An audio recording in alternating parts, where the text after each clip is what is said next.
Good evening, ladies and gentlemen. Welcome to the November Planning Commission meeting. I hope everyone has voted. If you haven't, you've got 55 minutes.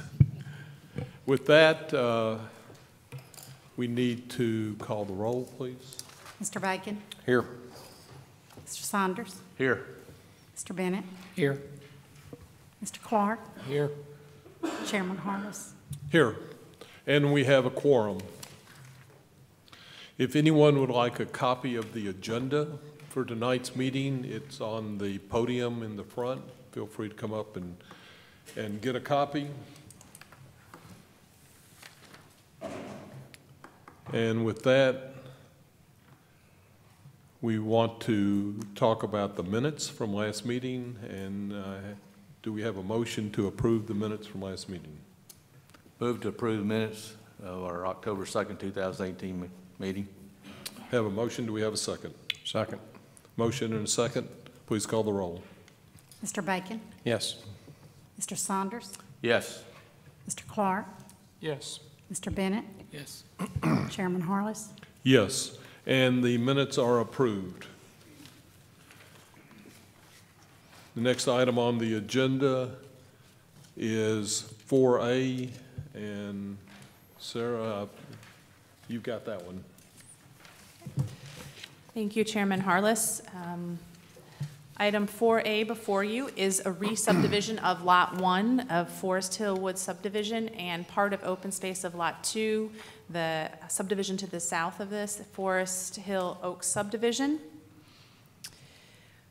The subject property is located at the corner of Forest Hill Irene Road and Forest Downs Road. It is currently about 2.4 acres, just under 2.4 acres. It is located in the RE1 residential estate 1 acre zoning district, which means that lots of that zoning district should have 1 acre at a minimum. This subdivision, many of the lots are larger, and as you see, this one is just under 2.4 acres.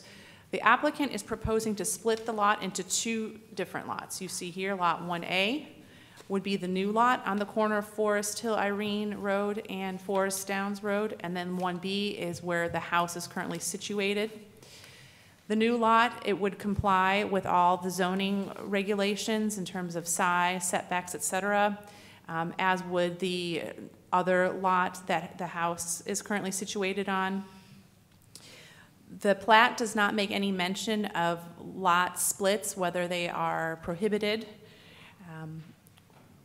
As you can see here, this shows where the lot is located, or where the house is located on the lot. So the lot split then would be right along here. So as a condition of approval for this new lot, the driveway for this house should be situated as far over to this side property line as possible so that traffic will not be obstructed on Forest Hill Irene Road and Forest Downs Road.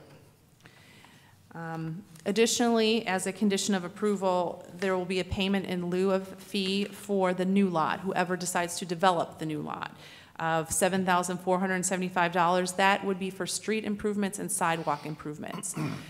So it would not be paid at this time, but whoever decides then to put a house on that lot. We did receive letters from neighbors. Majority of the letters were in support, and then there were a couple of letters that were against, and those were included in the agenda packet online and in your packets as well. The applicant is stating that they intend to split the lot then, and then they would potentially sell the new lot to an interested party.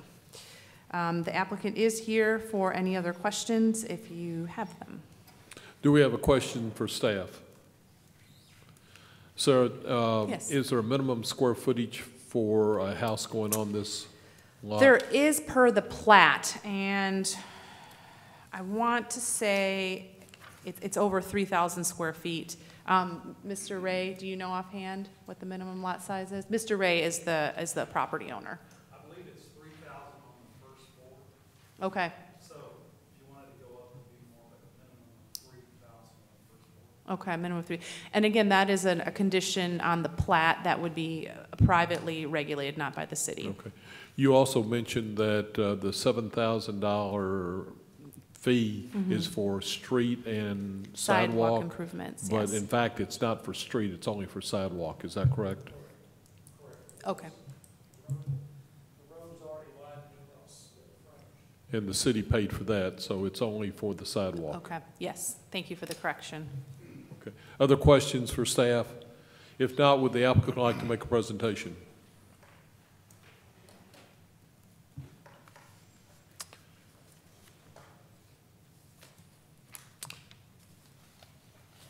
If you'll state your name and address for the record, please. Yes, I'm Harvey Markham with the Reeves Firm, 6800 Poplar Avenue, Suite 101.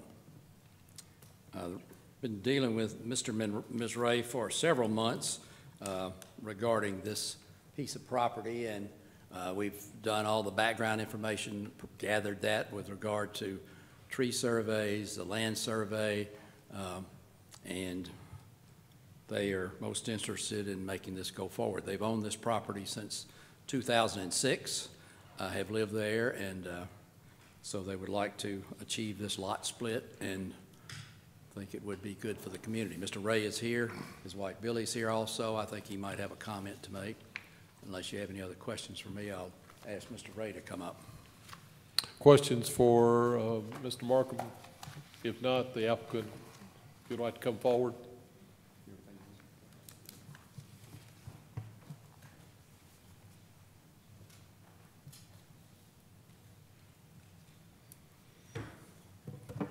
Well, I don't have a whole Mr. Ray, lot. would you state your name and address for the record, Michael please? and Billy Ray.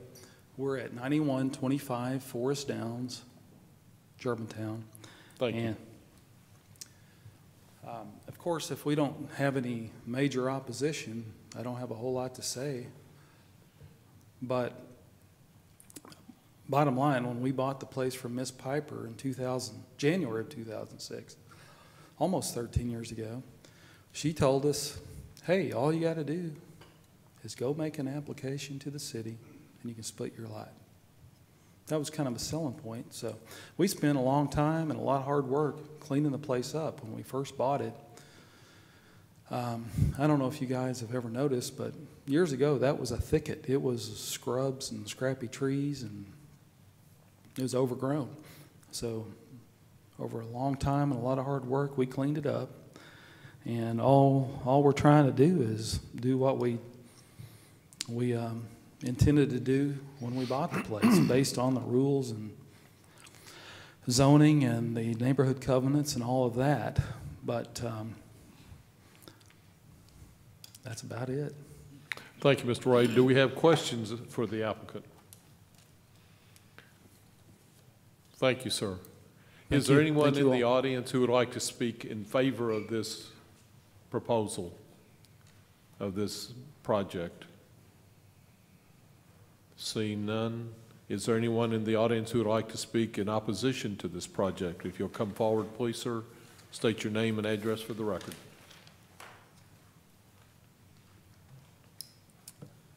My name is Brandon Welford. I live at 3366 Hollow Creek Road. I live in the neighborhood where the subdivision of the 2-acre lot is proposed. I'm representing several neighbors who could not be here tonight because of prior commitments after just learning about the issue from Mr. Ray last Friday. We have not had a chance to completely canvass the neighborhood, but everyone we spoke to about this is against it. Everybody likes the Rays. They're nice people. They've been good neighbors, but they don't want to see the lot subdivided. We all purchased our homes knowing that these 2-acre lots, which provided a different type of neighborhood than many other areas in Germantown. We want to maintain the integrity of our neighborhood and not alter this very unique and special area. If you approve this for one owner, it sets a dangerous precedent for others, including the 2 undeveloped lots in our neighborhood. I don't think the original intent of the recorded covenants for this neighborhood there should be more than one residence per lot. There may be a legal loophole here, but I don't think it follows the intent of the covenants that we all agreed to when we purchased our homes in that area. The Rays have expressed an interest in selling their house, and it appears that they are trying to sell an additional lot and then their house. And after abandoning the neighborhood, the remaining neighbors would be left with something that they don't want. The following people have expressed their opposition to this subdivision: the Warmouths, who live across the street, Mike Mullis, Brian Curry, the Obagis, Dr. Williams, and Mike Doyle, who lives next door, originally provided a letter in support, but I understand he's retracted that support at this point for the plan. This plan is a direct assault to the character of our neighborhood. What I'd ask if you would consider, since we've only had since last Friday to really canvass the neighborhood, that you table this. I know it's election night. Some of your members are out tonight, and give us a chance to come back in a month and discuss this further. If you do have to vote tonight, I ask you to reject the proposal for the subdivision of the lot. Thank you very much. Thank you, Mr. Welford. Questions for, if you'll stay just for a second, we may have some questions. Commission members? The only question, I guess, it would be for Mr. Ray. You know, we always ask that they speak with the neighbors and any developers that come through, meet with the neighbors and tell them what their proposed plan is. And I assume that hasn't been done based on your comments there. He sent a letter out to the neighbors last Friday, but okay. We just really haven't had enough time to, there hasn't been a collective meeting or a time to really get everybody together. Mr. Welford, how long have you been in the neighborhood? Since 2004. Okay. And in the plat, is there anything that says it has to be a 2-acre lot? Not that I'm aware of, but all the entire neighborhood is all 2-acre lots. With the exception, there's a couple that are 10 or 12 acres. Okay. Questions? Thank you, sir. Thank you. Is there anyone else in the audience who would like to speak in opposition to this project? Commission members, questions, comments? I guess my only question would be to Mr. Ray is, you know, like I said, we usually ask developers to meet with the neighbors. Can you give some input on the letter or when that was sent out, or who you've spoken to out there in your neighborhood, I guess? And I have read the letters of opposition and for your proposal. Sure. Thank you, Mr. Clark, for asking. This isn't a cheap deal. So before we went through all this stuff, we went and personally spoke with the 4 neighbors whose property touches ours. That would be Mr. Michael Fernley, who lives directly across the street. If there's anyone there that would be affected, it would be him. Michael Doyle, who he just said rescinded his letter, which is not true. I just talked to Michael Doyle 45 minutes ago, and he said he would stand behind it. And then the 2 people that live behind us, which would be Mr. and Mrs. Rep King, who would be probably the second most affected by the lot. They were okay with it.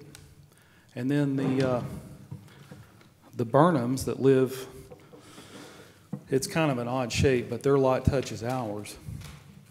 And their lot, I wouldn't think that they would have a big problem with it, but we did talk to the 4 people that their property touched ours. And not only were they okay with it, they wrote letters.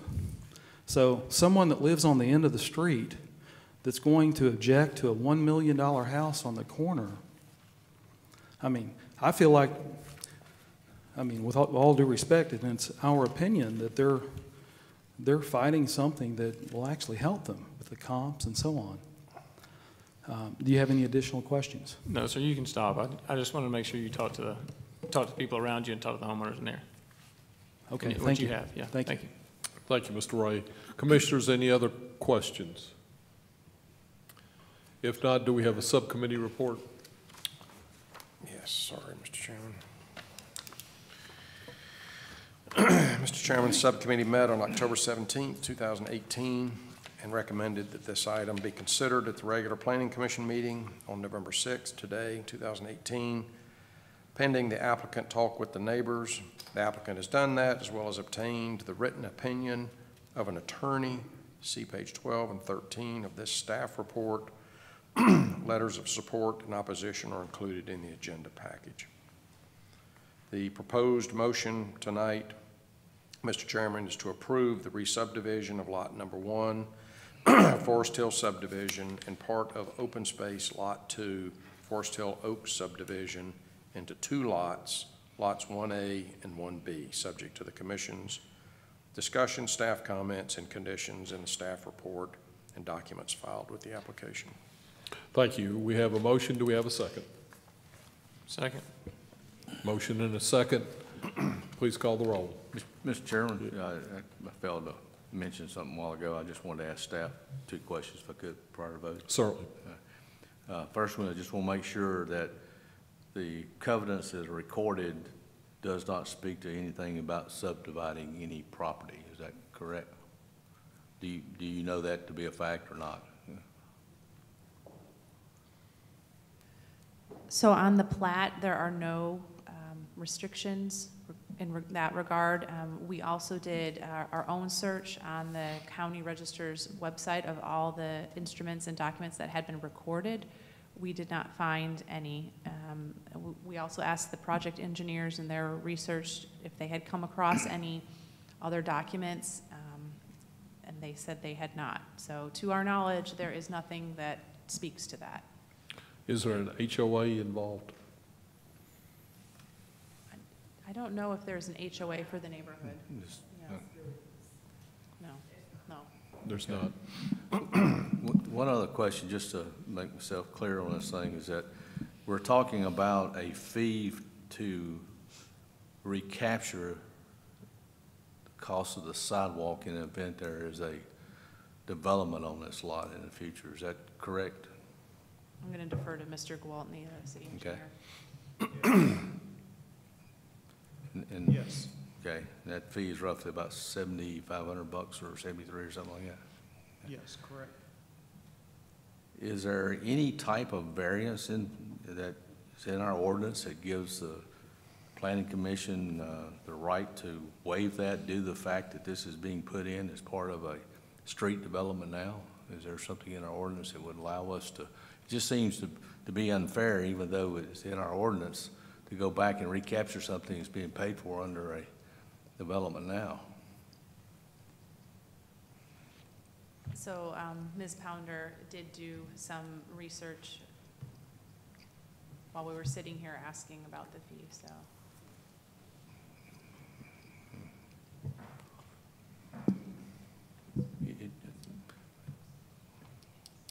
And again, just to reiterate, we are not requesting full amount that the city is paying for the improvements across that frontage. Again, it's sidewalk only. Not asking for the cost to widen the road.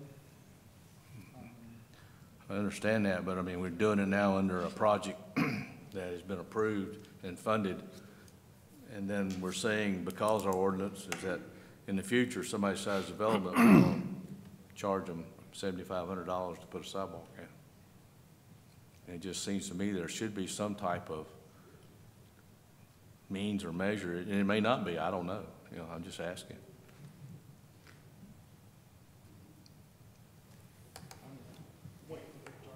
Yeah, that's why I wait on this. Yeah.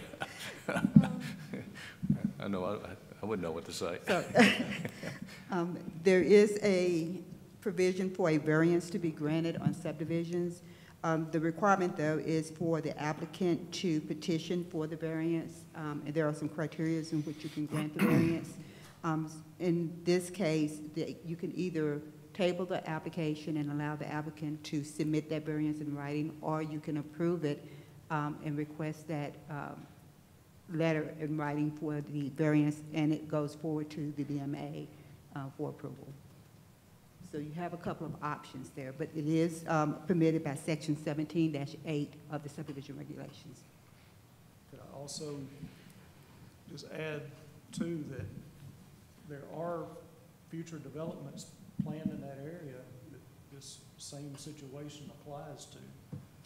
So by waiving, if you choose to waive this situation, again, now this is a situation where waiving it makes sense. It's, I mean, going from one lot to two lots. The developments I'm talking about are, you know, multi-lots that will be required. We're telling them the same thing, though, that they're going to be required to make payment in lieu of water line improvements, road widening, and the sidewalks. And that's substantial amounts of money for those developments. I just want to make sure you're aware of that this discussion will come up again with future projects. Does that answer your question? Yes, yes, Okay. yeah. Okay, we have a motion and a second. Please call the roll. Mr. Bacon? Mr. Chairman, I'm voting yes. The new lot complies with all the zoning regulations, and given that there are no restrictions on the plat or recorded documents relative to anything in the covenants, I'm going to vote yes. Mr. Bennett? I'm voting yes, again, for the same reasons Commissioner Bacon mentioned. It's in compliance with our zoning rules and appears to be in compliance with the regulations governing particular subdivision. So I would vote yes. Mr. Clark? I too will be voting yes for the reasons stated here before. Mr. Saunders? I'm voting yes for the same reasons. It does meet all the requirements in regard to our ordinances and covenants, as is so indicated as recorded on the subdivision now, so it would be yes. Chairman Harless? And for the reasons stated by the other commission members, I also vote yes. And the project is approved, and congratulations. Thank you.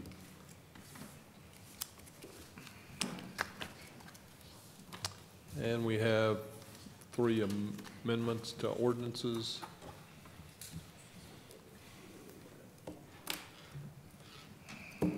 Okay, so the first of our 3 text amendments is item 4B, an amendment to the subdivision ordinance, chapter 17, specifically to the parkland dedication section, section 17-60. The purpose of this amendment is to so that development projects are more appropriately assessed in terms of their impact that they are making to parkland. Currently, the parkland dedication fee, a parkland dedication, it's either dedicating the land, or if they cannot dedicate the land, then a fee is assessed. And that is for the majority of residential projects. However, per the way the ordinance is currently written, there are some districts which are not included. And here in red, you can see the districts which are being added. It's the retirement housing district and then the smart code districts. So all residential developments occurring in those zoning districts then would be assessed the parkland dedication. The other change to the parkland dedication ordinance is that currently, as it reads, it says that the parkland is to be dedicated in that specific neighborhood. And currently, with our city being primarily built out, that's not always feasible. Therefore, it has been changed to say that the parkland dedication or fee in lieu of occurs citywide where the need is most prevalent. This has been reviewed by the Parks Director and the Parks and Recreation Commission, and pending the Planning Commission's recommendation for approval, it will move forward to the Board of Mayor and Aldermen. And that concludes staff's report. Do we have questions for staff?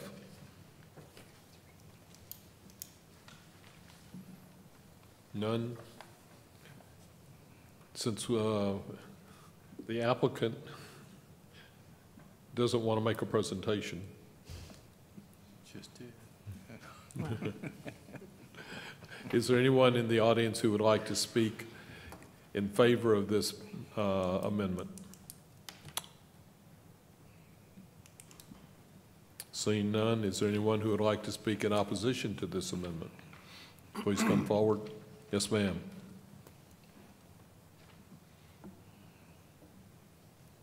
State your name and address for the record, please. Pauline Lathram, 6958 Country Road. I looked at this because I was trying to figure out what kind of, whether this was a tax or a fee, and I believe this is probably a fiscal impact fee. And I know a little bit about that because I've studied Williamson County's fiscal impact fee for the schools. They are currently in litigation with developers. And for the reason that that fiscal impact fee may not be in the same neighborhood as the development. And I actually went online. I finally found a PowerPoint online that was given at the Tennessee Recreation and Parks Conference. It was specifically about parkland dedication ordinances. It said it was a fiscal impact fee. And there are specific rules about fiscal impact fees that I found on the PowerPoint, and particularly about parkland dedication fees. And there are two cases that have to do with constitutional issues. One is Nolan versus California Coastal Commission. One is Dolan versus City of Tigard, Oregon. And the upshot of it was that the new park must be located in proximity of the new residential development. The land or fees dedicated must be spent according to a park system master plan that divides the jurisdiction into geographical districts. The fees collected in the district should be spent in the district, and the development can only be charged a proportional amount of the usage. And I don't see any of these things in what you all are voting on, so I just wanted to bring up the possibility. I don't want to see any more lawsuits against the city.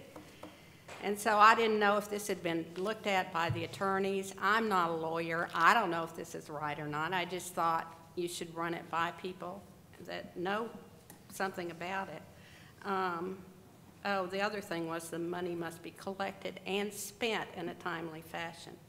Also, I think in addition to this, there's something about the parks director deciding things instead of the park commission. Is that the fees? Not the fee that is related to the plans. So as a proposed development is, it says here that it should go to the Parks and Recreation Commission, and here the Parks Director is the one that can determine whether or not that there can be, if the parkland dedication is needed, the actual land, or whether the fee would be needed. So in this case, the Parks Director would have more say than the Park Commission? Not necessarily more say, but that the Parks Director maybe has a better idea of where that greatest need would be for the parkland or the fee. Okay, I'd just like to see a little more oversight on that. Okay, thank you. Thank you, Ms. Latham. Appreciate your comments. Mr. Harris?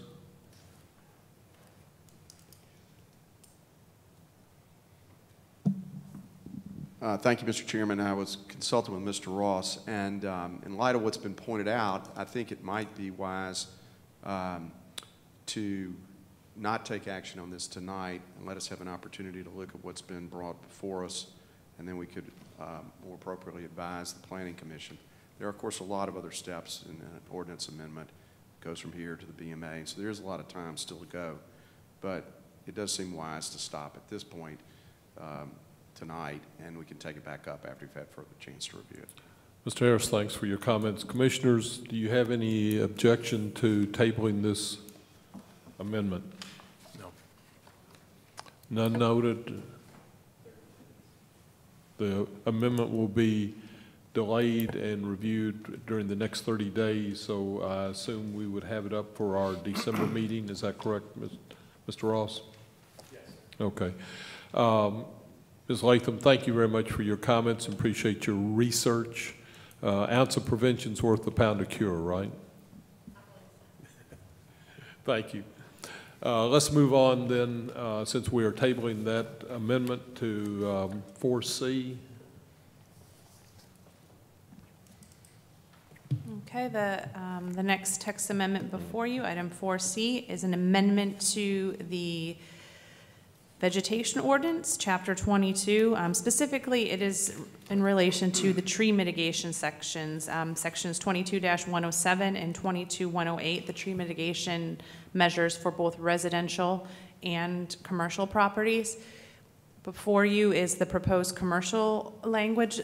The reason for this amendment, similar to the previous amendment, is so that development projects, that their impact is appropriately assessed.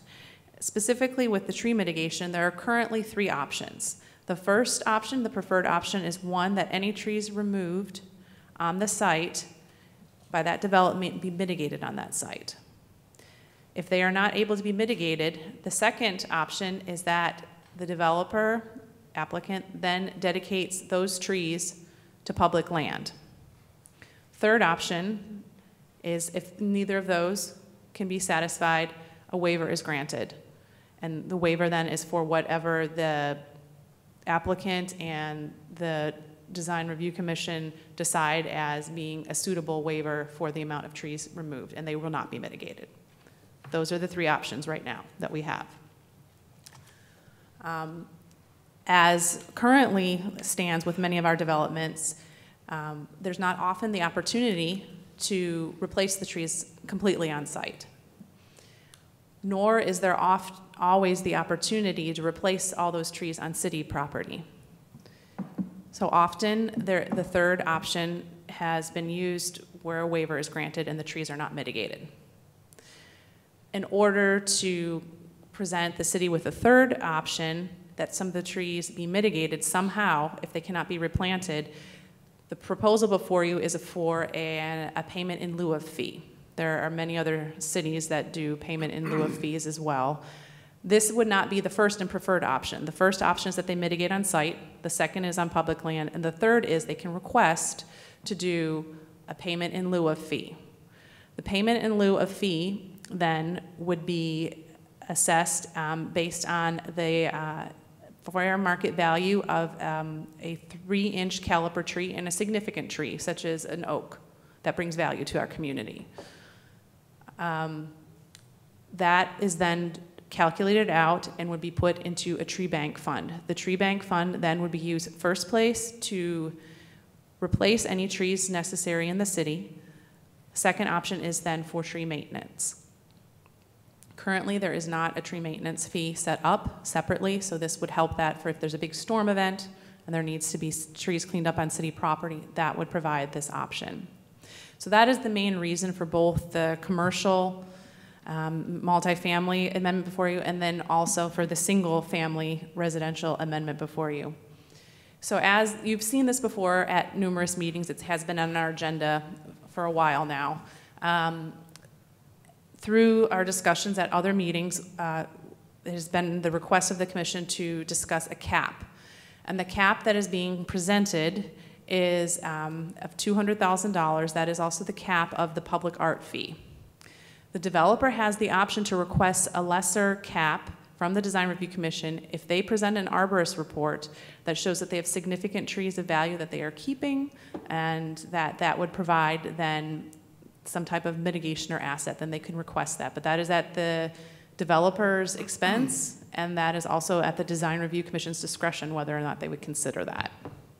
So in summary, this is an effort to try to recoup some of the lost trees to our city if we cannot simply replace them on the site or throughout the city. Questions, commissioners? I have a question of staff just to make sure. It appears to me that this is also a more equal way of spreading out the cost where someone has the opportunity to be able to do something like give the trees to the Parks and Rec. If they're not, then they would be held to pretty much the same standard by having to have a payment in lieu of. So it seems to be more of an equal basis in my opinion. So. Correct, yes. Am I correct that, in effect, this is actually going to allow us to have more trees in Germantown, that we will not only maintain the ones we've got, we'll make them healthier, and we'll be able to replace them with these additional funds, if we get the funds, or unless the developer replants trees on the development. Correct. This would give us more flexibility to help us maintain the trees we have and to help sustain the canopy that we already have. And also, it would give another option rather than just trees then that, let's say right now, the Parks Director does not identify any sites in parks where trees are needed. However, maybe a year from now, there is a need. We've lost our opportunity, because at that time, when that project was decided on, we had to decide right then, can they be replaced on site? Can they be replaced on public land? No, a waiver is granted. By having this replacement fund, we do then have the option to later be able to plant some of those trees that we might identify that need later. Question, are we out of space to plant trees on public land now? I did talk with the Public Works Director, Assistant Public Works Director, Andy Sanders, about this because his crew, they're the ones that are in charge of maintaining. And he said right now, they don't have an immediate need for a lot of trees. That right now, one of their main concerns is having the resources to maintain a lot of their mature trees and make sure that they don't become hazards. So there's not a need for a ton of new trees at this point. Do we have any projects now that may be affected by this amendment?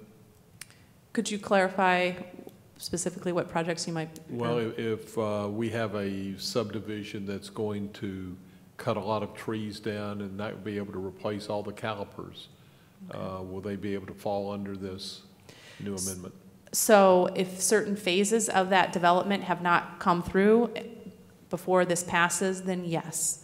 But if this does not pass, or some version of this does not pass before they start their approval and construction plan process, then that would not be assessed then. Other questions for staff?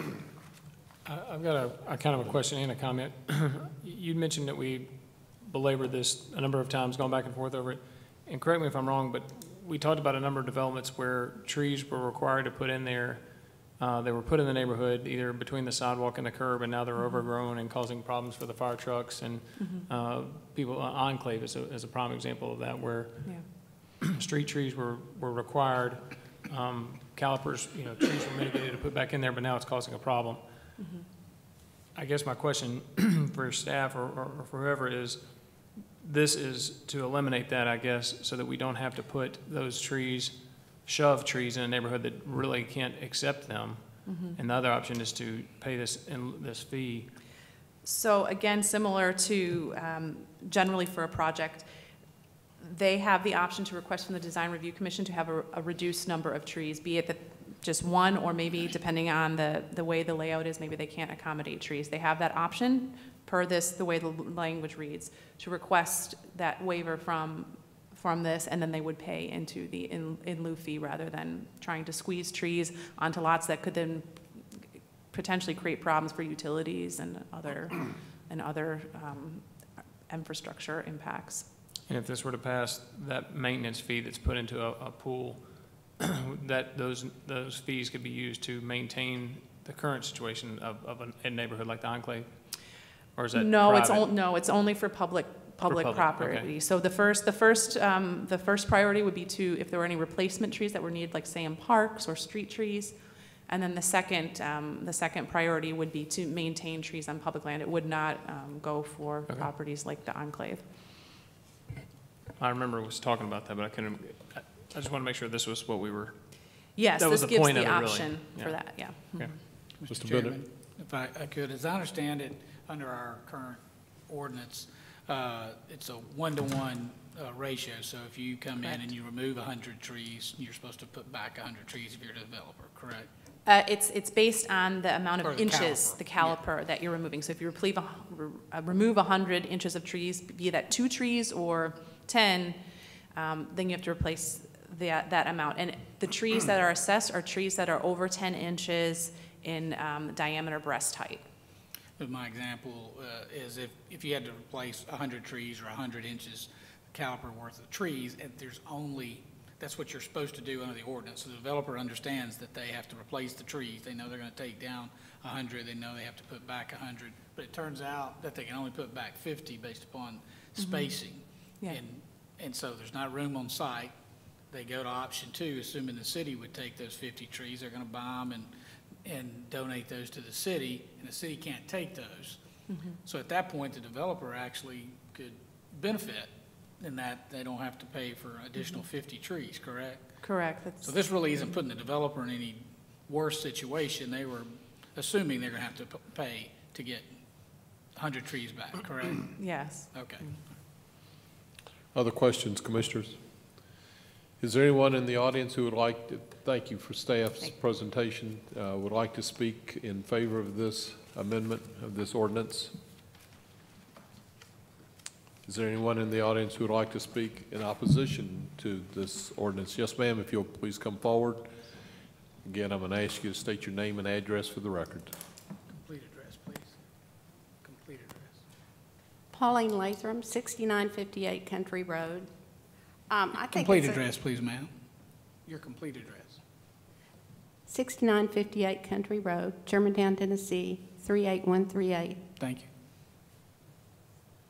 I think it's a great idea to have a fund to set up. That's not my issue at all. I have a couple of other issues. I'm going to start with the $200,000 maximum. And I don't know what the amount should be, but what I can't figure out is why it should be a fixed amount instead of a per acre amount. Why would somebody who's developing a 75-acre lot have the same maximum fee as somebody who's developing a 5-acre lot? It just doesn't make sense to me. And I looked up some others, tried to find some others online. Charlotte has a maximum fee, but it's on a per acre basis. And just logic tells me that you wouldn't want to favor large developers over small developers. Okay, that's one thing. I haven't researched the tree ordinance online, but if it is a fiscal impact fee, you also might have problems with developers if you're going to spend the money on maintaining existing trees instead of something related to the development, but I don't know. And there's, the way it reads is a little bit loose, and I have experience in fund accounting. I just want to make sure that everything goes for what it's supposed to go to. And when you talk about maintenance of current trees, that's not really, doesn't have anything to do with saving our trees directly. And I don't want to put our any of our normal expenses into this fund. I want to make sure that this fund is spent to save trees. Maintenance may be fine, but I don't think like cleaning up after a storm is really the appropriate thing to be using this fund for, because that would be just an ordinary expense. Now, I have the some copies of what Portland, Oregon has. This is more of a formal fund accounting where these things would be. Thank you, ma'am. Spent the way you intend to. Go back.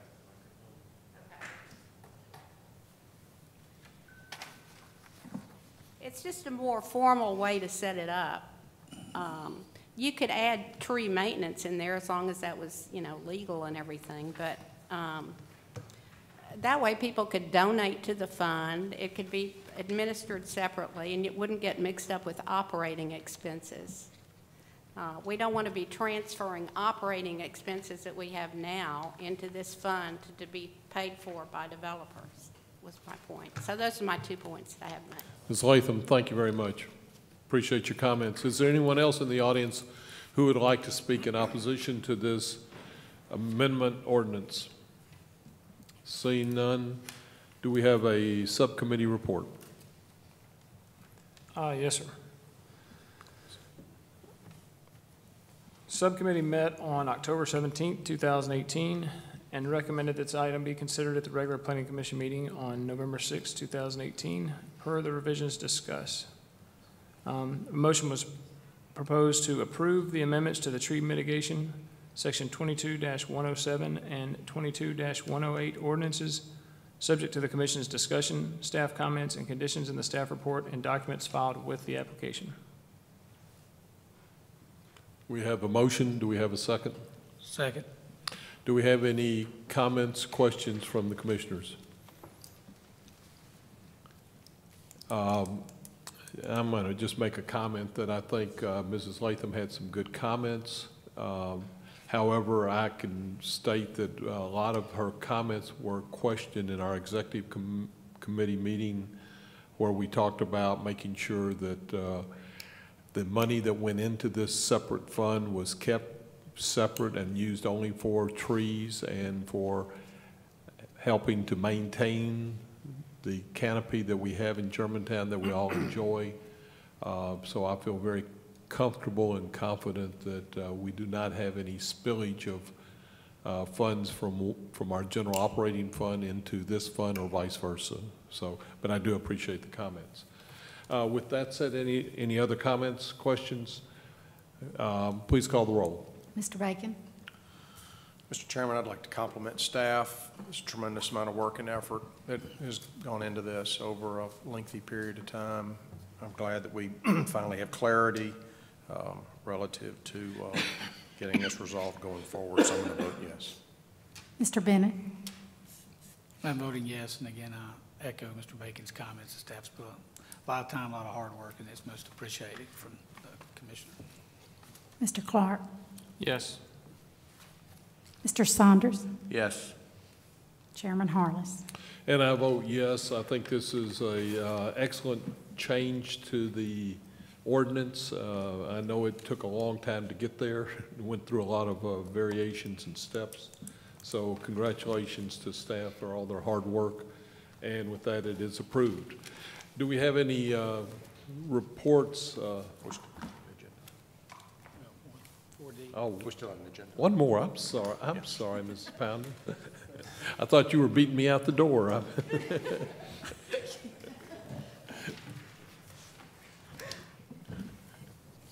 Next project, please, ma'am. The next item on the agenda is an amendment to Chapter 23, Wireless Transmission Facility of the City's Code of Ordinance. This is an amendment to Section 2386 of the Germantown Municipal Code. The amendments are twofold. First, we deal with the existing wireless transmission facility. This is an amendment that will amend the existing administrative review process for micro cell towers. Currently, that process for minor modifications for existing towers requires the approval of the Board of Mayor and Aldermans. This amendment would allow staff to review and approve those minor amendments under staff review, utilizing the requirements that have been adopted by the Federal Communication Commission that was approved in September of 2018. That approval established a shot clock, which provided the time period and time limit for the review of minor modifications. The new language, as you can see in the overhead, is underlined, and it will take into account all of the different types of modification, including co-location, the replacement of equipment, and the upgrade of the existing tower. The second amendment has to do with the small cell amendment. It is new language being added to the ordinance that will allow the review of small cell wireless facilities within the city of Germantown. This amendment deals with an adoption by the Federal Communication Commission also, which established the minimum or maximum fees that the local municipalities can charge. It established an application process. It also established the review time and period for these new types of facilities. Also, in June of 2018, the Tennessee General Assembly adopted Public Charter 819. And it also established uniform application process, fees, rates that are permitted to be charged for these types of applications. It established time limits for review, which is also considered a shot clock. And it established the types of installation and also what we can include in an aesthetic plan in the review of these types of towers. To that end, we have created a new application for the small cell wireless facilities. Going through our process, it is unfortunately a 4-page application. As you can see, it's pretty long, but this allows for the batching of applications, which the state law now allows up to 20 small cells to be submitted at one time. So this application process will now give us that capability to be able to look at all of those types of facilities through one process and dealing with the shot clock and making sure that we adhere to those regulations. Also, we are in the process of updating the design manual to add an addendum to that manual, which would be part of the aesthetic plan. As part of the approval for small cells is that we can only regulate the aesthetic of those types of facilities as long as the plans that we have apply across the board to all wireless facilities that we review, and even to any type of infrastructure that may be within the right-of-way. So by updating this plan, we already have several policies and regulations that we have been adopted over the years. We are putting those together under an addendum in the DRC manual so that we can review that as we go forward. With that, I'd be happy to answer any questions. Questions? Mr. Chairman, Sheila, so, I mean, in the aesthetic plan, I mean, these facilities can vary. And I know there's a lot of tech here with what's going on, but these facilities can vary in size, is that correct? They can vary in size, they can vary in appearance. One of the things that they can be attached to stop signs, mast arms, they can be attached to any other type of structures that are already in the right-of-way. Because we already have guidelines about what our mast arms must look like, what our street lights must look like in new residential areas, we can also require those attachments to those type of poles to mimic or be similar to those designs.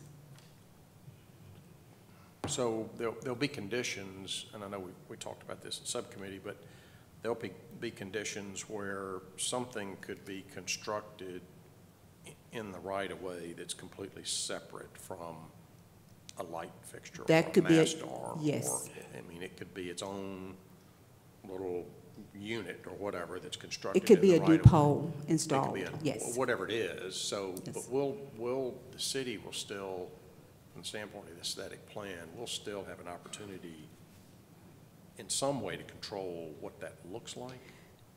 Depending on what that construction is that they are. Depending on how big it is or whatever it is. Depending on what it is. If it is a small cell tower structure, pole structure itself, we can only look at maybe the color that it's going to be.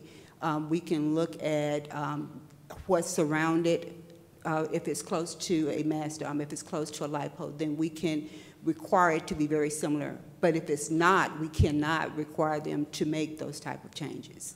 We're very limited in what our scope of changes can be. And that's one of the reasons because we do have something already on the books, we're able to basically take that and add to it. So, and then we won't have any control over where they go, per se. We have very minimum control about where they go. There are some spacing requirements that, because of the technology itself, requires them to be spaced so far. Also, because small cells basically are supplementing the micro towers, so you still will have to have the tall, big micro towers. That was going to be my next question. Exactly. So the big monopoles, these actually, with the new technology, feed back into the monopole. That's correct. Okay. Other And then- questions? And then I guess there was a comment made in the executive committee meeting just a minute ago, but, so we've already heard from MLGW, they're not going to allow these to be attached to? Actually, MLGW is now in conversation with some of the carriers. We don't know what the results of that conversation has been at this point in time. Thank you. The benefit for these new small transmission units will be what? The benefit is they are now rolling out what is called 5G. Because of the amount of data and cellular use that we now have, we will have faster transmission. Hopefully here in the city, you will have better reception. But again, we don't know all of those benefits until locations have been determined of where they're going to actually be. But This could be a situation where, there's been a lot of conversation about the holes in the city, and the monopoles are actually going to help that, but where there are specific dark areas, I mean, the carriers, the companies, the providers will pretty easily be able to get in with these small cell transmission facilities and fill those holes. Is that that correct? is the intent. The hope. Yes. I'm going to go back to Mr. Bacon's question about putting a pole in the right-of-way in front of somebody's house, and we have no control over it going in? Is that? If it meets the federal and state requirements, we will not have any control about whether that pole can go there or not. We will have control and be able to keep up with where those poles are located, making sure that they meet the height requirement, and again, if they're in the residential area where we have decorative streetlights, we can require that type of design for some of the poles. But we have very, very limited oversight on the location. So in the neighborhoods, these could theoretically go in on the street in the neighborhood in front of somebody's house. They could, but one of the things that we are looking at and we're trying to work through is making sure that whatever goes in, they go in the right location so that they are not too intrusive into the neighborhoods. So we do have control over that. We have a little bit of control. It just, again, it depends on spacing. It depends on where the micro towers are located. It depends on the coverage that needs to be. Because there is also a height limitation. Most of these will be about 50 feet max, but they can go 10 feet above that depending on what's around them. If there are other infrastructure items in that area that's over that height, they can increase their height. They can be 25 feet? No. 50, I'm sorry. 50 feet, they can go up to 50 feet. 50 feet. But if there is an for instance, if there is a mast arm that's within 50 feet of that pole, then they can go 10 feet above that. Hypothetically, if a carrier said, we want to put a 50-foot pole in front of Mr. Bacon's house in the enclave, okay? Can we say, this area is okay, but we want you to put it in the back of his yard or in the adjacent greenway as opposed to in the front? No, sir. We can ask the carriers to consider that, but we cannot require it. So our option tonight is to not approve this? You cannot approve this, and the carriers will still be able to come into the city and place those poles. They will be doing it with no oversight from staff, without benefit of any review process whatsoever. And that's because of what the FCC and the state of Tennessee. It's because both the FCC and the passed. state regulations, yes. You cannot deny the application. So in effect, the city's hands are tied in regard to these towers and where they go?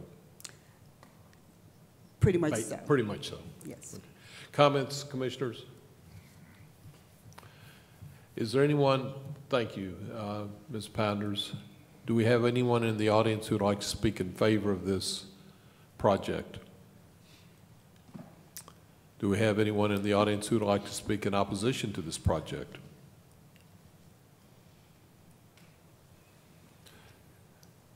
Mr. Clark, do we have a subcommittee report? Yes, sir. The subcommittee met on October 17th, 2018, and recommended this item be considered at the regular Planning Commission meeting on November 6th, 2018. The motion was to approve the two text amendments to the Wireless Transmission Facilities Section 2386 ordinance, subject to the Commission's discussion, staff comments, and conditions in the staff report and documents filed with the application. We have a motion. Do we have a second? Second. Motion and a second. Any comments, commissioners, questions? If not, please call the roll. Mr. Bacon? Mr. Chairman, I'm going to vote yes. And I compliment Ms. Pounder and the tremendous amount of research that she's had to do very quickly, and this is obviously going to be something that's going to impact the city with these applications fairly dramatically. It's going to be interesting to see how this rolls out, but I'm going to vote yes because we as a city are going to need to do everything we possibly can to try to maintain as much control over this as possible. I'm not sure exactly what that is right now. I don't know that we really know, but given this is an FCC and state of Tennessee legal issue, I think we're going to have to try our best. So I'm voting yes. Mr. Bennett? It's going to be a reluctant yes. I don't, not in favor of the state law or the federal law, but I don't want to be on the other side of them either. So to the extent that I don't want to be sitting out there and them dictating where they're going to do without any oversight. So for that reason, I'm going to vote yes, although I disagree with the entire concept that they can come to our community and do what they want to. But by the same token, I want to make sure that our local folks can at least offer whatever insight and input they can to control where these towers are going to go. So that's what we're doing, is to allow our staff to prepare for that and to be able to use the resources we have to at least modify to some extent what's going to happen. So we appreciate them doing that and bringing this to our attention. So again, reluctant yes. Mr. Clark? I couldn't agree more with my former commissioner's comments on this. I too will be voting yes, and reluctantly as well, but yes. Mr. Saunders? Be voting yes. Just echo everything's been said so far, but then again, looking at some of the things, the reason why we're going to the 5G is for first responders capability, and I'm sure that has something to do with some of the laws that's been dictated to us to be able to handle it. Chairman Harless? I'm on the horns of a dilemma. I think our community has dead spots in it, as we all know, and for first responders and for emergency calls, we need the coverage, and I think these new small cells will provide that. But as the other commissioners mentioned, I hate having somebody dictate to us what's going to happen in our community. With that, I vote yes. And the project is approved. And do we have any reports from liaison? If not, we stand adjourned. Thank you.